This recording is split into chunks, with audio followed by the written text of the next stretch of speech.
Indian cine హిస్టరీలో అగ్రహీరోలుగా వెలుగొందుతున్న తలైవార్ రజనీకాంత్, ఉలయనాయగన్, కమల్ హాసన్ దశాబ్దాల తర్వాత ఒకే ప్రాజెక్ట్ కోసం చేతులు కలపడం ఒక ఎత్తు అయితే, ఈ ప్రాజెక్ట్ గురించి ఇప్పుడు బయటకు వచ్చిన ఒక mind blowing news social media మొత్తాన్నే ఊపేస్తోంది. రజనీకాంత్ 173వ సినిమాలో విలన్ పాత్ర కోసం ఏకంగా ఒక దిగ్గజ దర్శకుడు రంగంలోకి దిగుతున్నారట.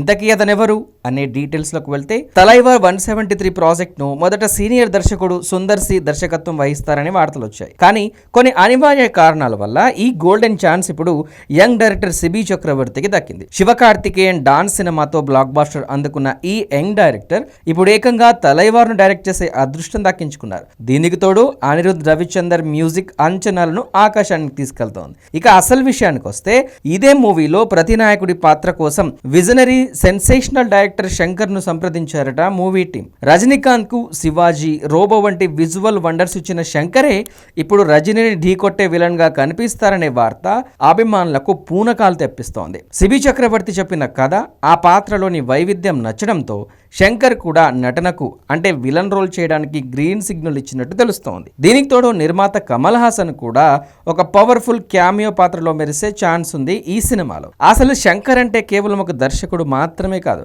భారతీయ తెరపై అద్భుతాలను ఆవిష్కరించే ఒక మాంత్రికుడు. మెకానికల్ ఇంజనీర్ గా కెరీర్ స్టార్ట్ చేసి జెంటిల్మెన్ తో దర్శకుడిగా మారి సమాజంలోని అవినీతిపై వెండితెర యుద్ధం ప్రకటించిన ఘనుడు ఆయన. హాలీవుడ్ స్థాయి టెక్నాలజీని ఇండియన్ సినిమాలకు పరిచయం చేసిన శంకర్ ఇప్పుడు యాక్టర్ గా మారి తలైవార్ను ఎలా ఎదుర్కోబోతున్నారో చూడడం ప్రేక్షకులకు కనుల పండుగ అని నిస్సందేహంగా చెప్పొచ్చు.